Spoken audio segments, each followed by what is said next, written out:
Bismillahirrahmanirrahim. My name is Umaira Malik and today I am here to present my topic intracranial tumors. So first of all हम objectives देख लेते हैं इसके कि हम लोग इस presentation में क्या क्या डिस्कस कर रहे हैं. Gliomas, cerebral metastasis, meningiomas, pituitary tumors, intracranial tumors in children. तो फर्स्ट ऑफ ऑल हम डिस्कस करते हैं इंट्राक्रेनियल ट्यूमर्स को. Brain tumours also known as intracranial tumours. Brain tumours को हम इंट्राक्रेनियल ट्यूमर्स भी कहते हैं. ये कहाँ लोकेट होते हैं? Inside cranial cavity. तो क्रेनियल कैविटी के अंदर ये लोकेट होते हैं. इंट्राक्रेनियल ट्यूमर्स जो हमारे पास है वो एबनॉर्मल मैस होता है टिश्यूज़ का, जो कि जब सेल्स रैपिडली ग्रो करने लग जाते हैं तो वो अनकंट्रोलेबली मल्टीप्लाई करते हैं और क्या होता है कि उधर एक एबनॉर्मल स्ट्रक्चर बन जाता है जिसको हम क्या कहते हैं? ट्यूमर कहते हैं. और ये नॉर्मल मैकेनिज़्म से कंट्रोल नहीं हो रहा होता बल्कि एबनॉर्मल सेल ग्रोथ हो रही होती है इसकी. फिर इंट्राक्रेनियल ट्यूमर्स के मुख्तलिफ़ प्रेजेंटेशंस हैं कि जिससे हमें अंदाज़ा होता है कि ये हमारे पास इंट्राक्रेनियल ट्यूमर किसी भी पर्सन को हुआ है, जिसमें आ जाते हैं सीजर्स, फिट्स वगैरह पड़ते हैं बंदे को, focal neurological deficits, राइज्ड intracranial pressure and disturbances. ठीक है, तो राइज्ड इंट्राक्रेनियल प्रेशर किस वजह से होता है कि जब किसी भी पार्ट में ट्यूमर होगा ब्रेन के तो उस पार्ट में CSF की प्रोडक्शन ज़्यादा हो जाएगी. तो जब CSF ज़्यादा हो जाएगा तो क्या होगा कि इंट्राक्रेनियल प्रेशर राइज़ हो जाएगा. और डिस्टर्बेंसेस किस वजह से आती हैं? जिस भी पार्ट में ट्यूमर होता है, ठीक है, तो ब्रेन का वो पार्ट जो बॉडी को सप्लाई कर रहा होता है, नर्व सप्लाई दे रहा होता है, तो क्या होता है कि उस पार्ट में डिस्टर्बेंसेस आ जाती है. बॉडी का वो वाला पार्ट नॉर्मल फंक्शनिंग करना छोड़ देता है अपनी. नेक्स्ट हम डिस्कस करते हैं ग्लायोमास को. तो ग्लायोमास जैसे कि हमें नाम से पता चल रहा है कि ये ग्लाइल सेल्स से ड्राइव हुआ है. और ग्लाइल सेल्स हमारे पास क्या हैं कि ये वो स्पॉटिव सेल्स हैं जो कि नर्व सेल के अराउंड प्रेजेंट होते हैं और ये उसकी नॉर्मल फंक्शनिंग में हेल्प कर रहे होते हैं. तो ये ग्लायोमास क्या है कि ग्लाइल सेल से ड्राइव हुआ है.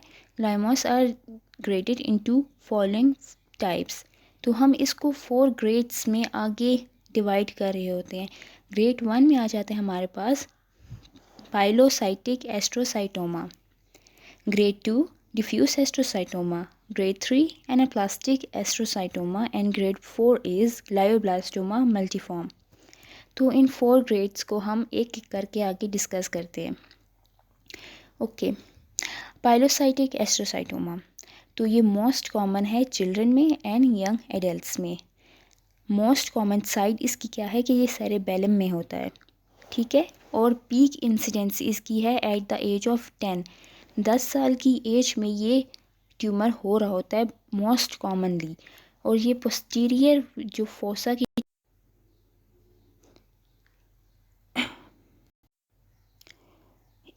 It quickly can invade and destroy healthy tissues.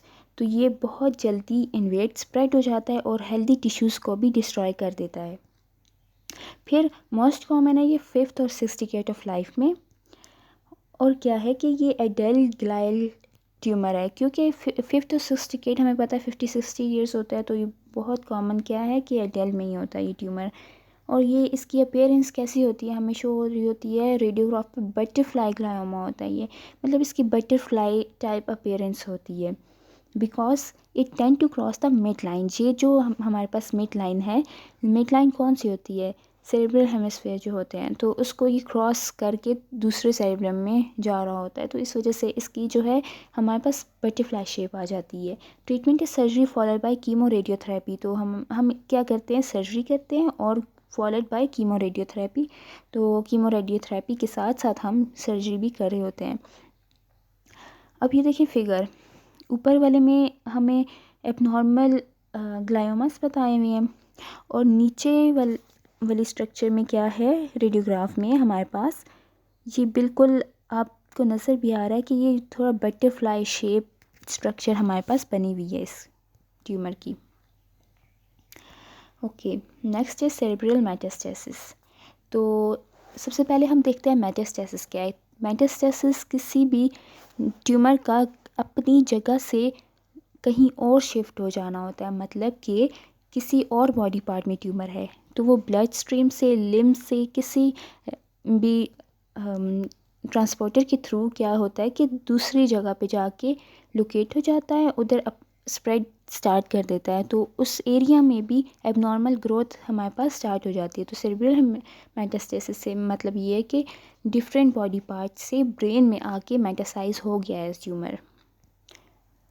Tumor that spread to the brain from primary neoplasm located in other organ of the body are referred to as metastatic brain tumors। तो जैसे कि मैंने बताया है कि different body parts में locate हो रहा होता है ऑर्गन्स में और मेटासाइज होकर ब्रेन तक पहुंच जाता है, तो वहाँ पे ये एबनॉर्मल ग्रोथ अपनी स्टार्ट कर देता है। उसको क्या कहते हैं? मेटास्टैटिक ब्रेन ट्यूमर्स कहते हैं हम।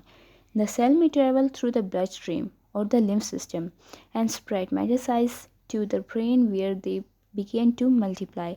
तो ये हमारे पास ब्लड स्ट्रीम से या फिर लिम्फ सिस्टम से स्प्रेड हो रहा होता है और ब्रेन तक पहुंच जाता है। वहाँ पे ये अपनी मल्टीप्लिकेशन स्टार्ट कर देता है और क्या एबनॉर्मल सेल ग्रोथ उधर भी स्टार्ट हो जाती है, तो ट्यूमर बन जाता है। Is a far most common intracranial tumour. तो ये हमारे पास बहुत कॉमन इंट्राक्रेनियल ट्यूमर है। अब ये देखें, ये रेडियोग्राफ में ये बहुत सारे हमारे पास वाइट पैचेस नज़र आ रहे हो। ये वाइट पैचेस क्या हैं? ट्यूमर्स हैं, बहुत सारे एरिया में लोकेट हैं। नेक्स्ट जो है हम देखते हैं इसकी ओरिजिन्स कौन कौन सी हैं, कहाँ कहाँ से कौन कौन से बॉडी पार्ट से ये मेटासाइज होके ब्रेन तक पहुंचता है। Lungs 40% cases, breast 10 to 30%, melanoma 5 to 15%, colon और रीनल का हमें नहीं पता, अननोन है फ़िलहाल, और अननोन जो हमारे पास हैं वो 15% हैं। अब ये देखें डायग्राम, इसमें बता रहे हैं कि ब्रेस्ट कैंसर भी मेटासाइज होके कहाँ जा रहा है? ब्रेन को। लंग कैंसर भी ब्रेन को जा रहा है, स्किन मेलानोमा भी ब्रेन को जा रहा है।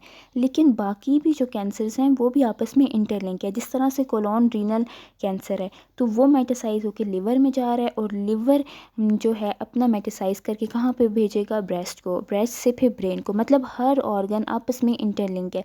लेकिन जो डायरेक्टली हम मेटासाइज हो रहे हैं वो 3 मेजर हैं, लंग्स, ब्रेस्ट एंड स्किन। फिर नेक्स्ट आ जाता है symptoms. This cause sign and symptoms such as headache, personality changes, memory loss.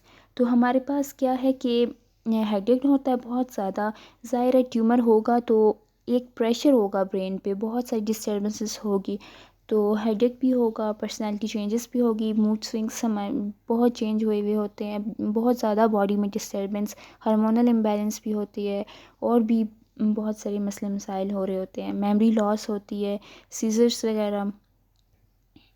फिर और इसके इस तरह से ही कुछ और सिम्टम्स हैं कि जिस तरह nausea, vomiting, issue with vision.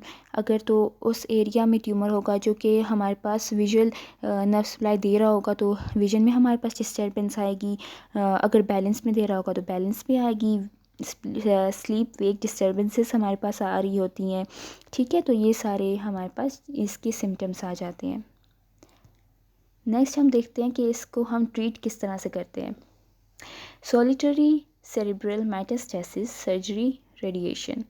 तो जो हमारे पास सॉलिटरी सेरेब्रल मेटास्टेसिस होते हैं तो उसको हम क्या कहते हैं, मतलब एक अगर हमारे पास सेरेब्रल मेटास्टेसिस होगा तो हम उसकी सर्जरी कर सकते हैं, लेकिन मल्टीपल होंगे, बहुत सारे होंगे, तो किस किस की हम सर्जरी करेंगे और किस किस को निकालेंगे। तो फिर हम क्या करते हैं, पैलिएटिव ट्रीटमेंट की तरफ जाते हैं, मतलब पेशेंट के सिम्टम्स को हम कम करने की कोशिश कर रहे होते हैं, उसको थोड़ी देर के लिए रिलीफ दे रहे होते हैं, कुछ इस तरह की मेडिकेशंस एनसेड दे देते हैं या कुछ इस तरह से दे देते हैं कि जिसकी वजह से उसके सिम्टम्स हम मैनेज कर सकें, थोड़ा कंट्रोल कर सकें। बाकी इसका सर्जरी से भी ट्रीटमेंट नहीं है। अब ये देखिए डायग्राम में हमारे पास क्या है कि इसको सेरेब्रम को एक होल किया है और उसमें से एंडोस्कोप को पास किया। एंडोस्कोप के ज़रिए क्या होगा कि हम देखेंगे कि कौन से पार्ट में ट्यूमर है, उस पार्ट को फिर हम भेजेंगे, सर्जरी के ज़रिए ट्यूमर को एक्सट्रैक्ट कर लेंगे। तो इस तरह से हमारे पास इसकी सर्जरी होती है। नेक्स्ट ट्यूमर आ जाता है मेनिंजियोमा। अब meningioma is a tumour that arises from the meninges. तो ये नाम से ही ज़ाहिर है मेनिंजियोमा है तो मेनिंजीज से अराइज होगा। और मेनिंजीज से कहाँ से? मेनिंजियोथीलियल सेल्स से, जो कि मेनिंजीज के सेल्स हैं। और ये तकरीबन 15 to 20% इंट्राक्रैनियल ट्यूमर्स में ये कॉमन आ जाता है। और मेनिंजियोमास यूजली बेनाइन ही होते हैं। अब ये देखें इस डायग्राम में भी और इस रेडियोग्राफ में भी मेनिंजिस जो है इनवर्ट डाइवर्ट हुई हुई है। तो ये ब्रेन को भी क्या कर रही है? कंप्रेस कर रही है। तो ज़ाहिर है ब्रेन के जिस भी एरिया को कंप्रेस करेगी उसकी नर्व सप्लाई जिस जिस पार्ट को होगी बॉडी के, वो भी डिस्टर्ब होंगे। और इस तरह से रेडियोग्राफ में भी हमें बिल्कुल क्लियरली शो हो रहा है ये वाइट पैच जो है ये मेनिंजियोमा है। फिर हम देखते हैं इसकी साइड्स कौन कौन सी है। तो फ्लैक्स और पैरासेजिटल 25%, कॉन्वेक्सिटी 20%, सिफनॉइड विंग 20%, ऑल्फैक्टरी ग्रूव 10%, सुप्रा सेलर 10%, पोस्टीरियर फॉसा 10%। तो ये मेनिंजिस की डिफरेंट साइट्स हैं ब्रेन में जो लोकेट है, जिसमें इसमें मेंशन भी है 1 2 3 करके हर चीज़ इसमें डायग्राम में मेंशन हुई हुई है कि ये साइट्स कहाँ कहाँ लोकेट हैं ब्रेन में। फिर हम आ जाता है हमारे पास पिट्यूटरी ट्यूमर्स।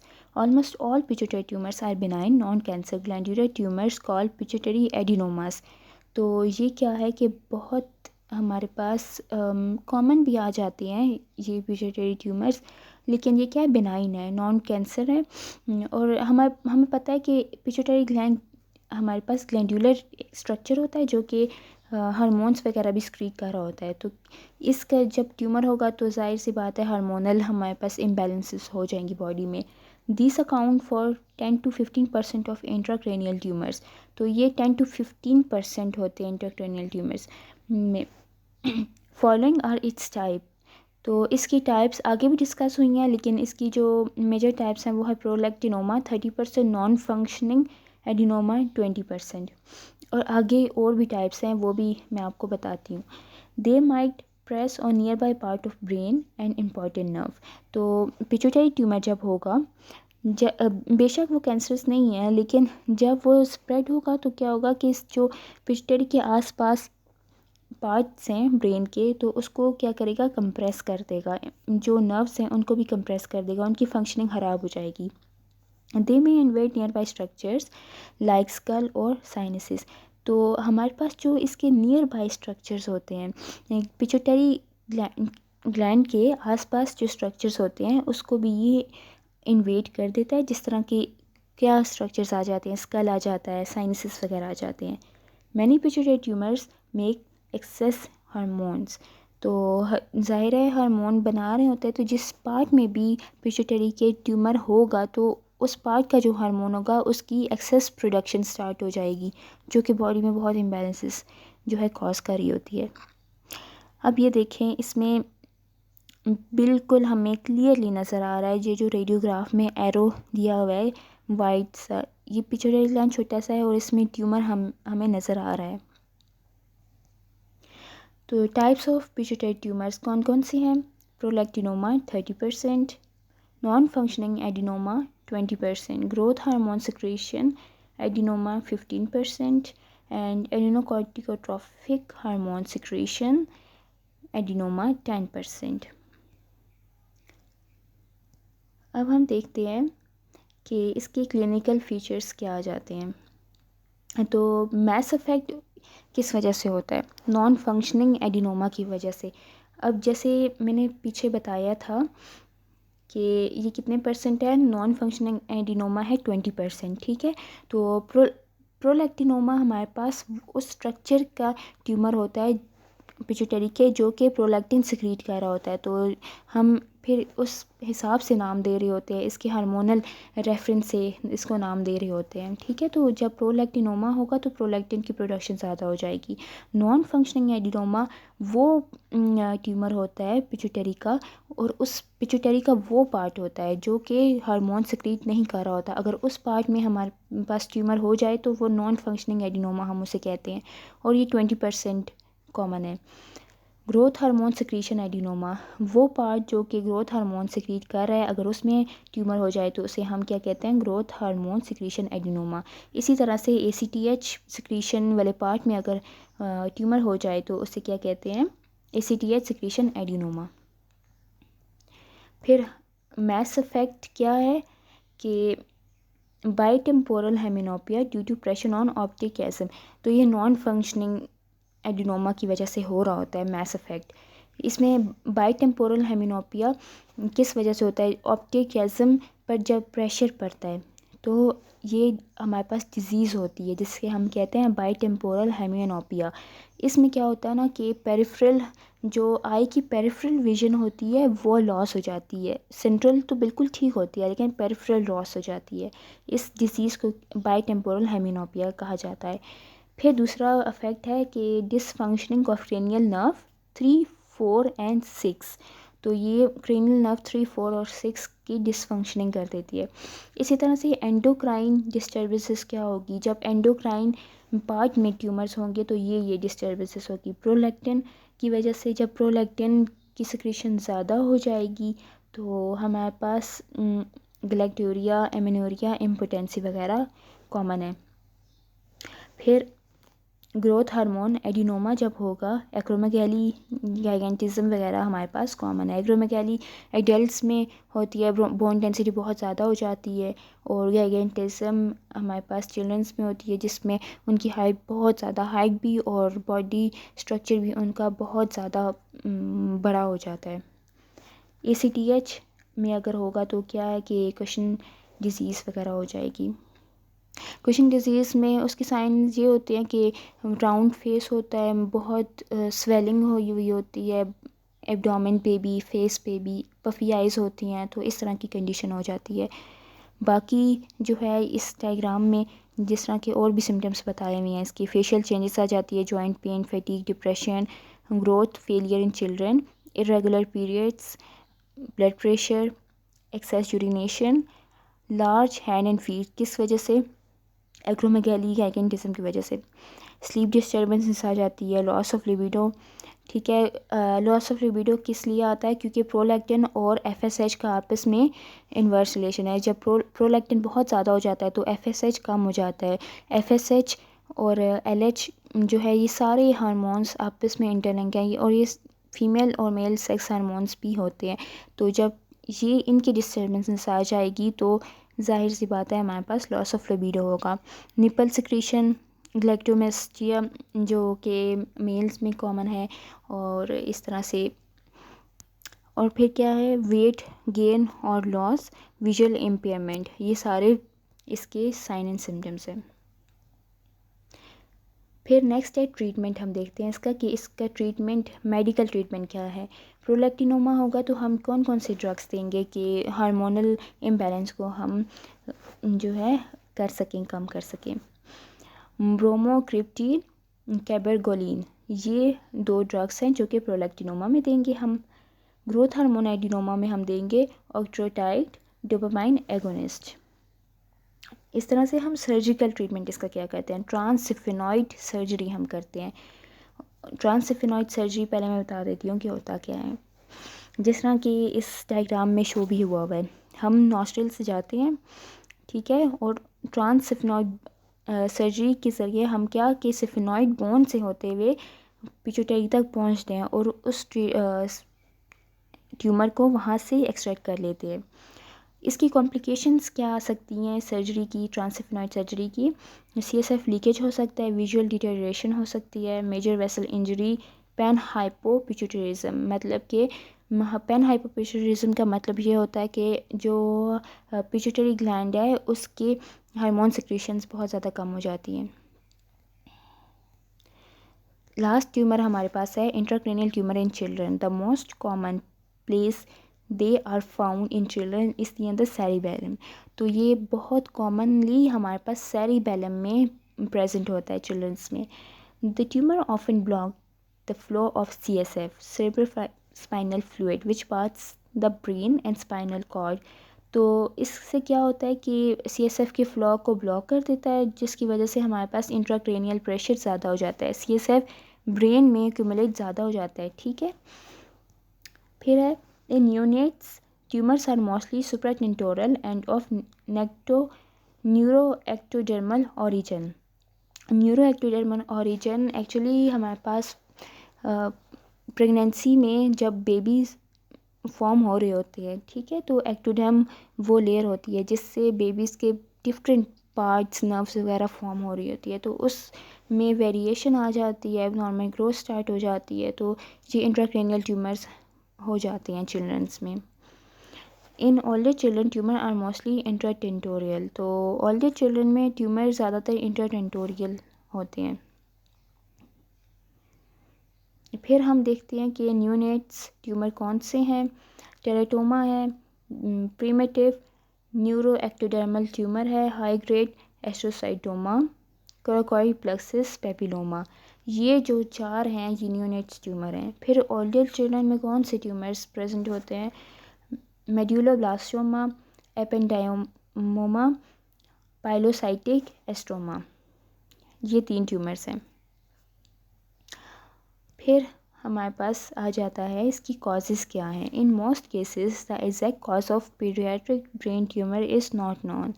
तो बहुत सारे केसेस में जो पीडियाट्रिक ब्रेन ट्यूमर्स हैं उसकी कॉज हमें मालूम नहीं होती है। और टिपिकली ये क्या होता है कि प्राइमरी ब्रेन ट्यूमर्स होते हैं, tumour that start in the brain और tissues close to it. Primary brain tumours वो ट्यूमर्स होते हैं जो इट सेल्फ ब्रेन में फॉर्म हो रहे होते हैं या फिर उसके सराउंडिंग टिश्यूज़ में फॉर्म हो रहे होते हैं।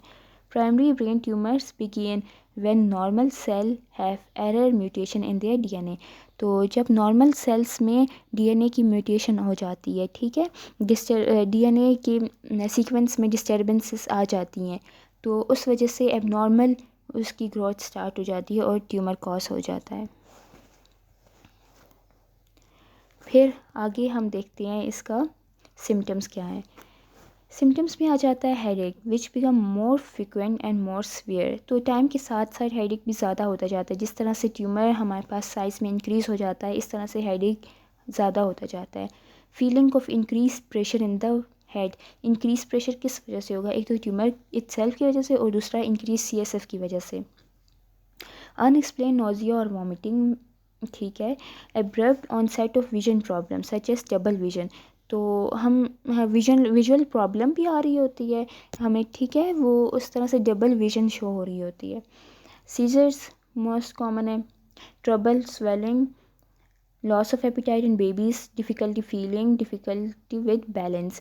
तो जिस पार्ट को ब्रेन के अफेक्ट हो रहा होगा तो उस हिसाब से हमारे पास बॉडी में चेंजेस आ रही होंगी।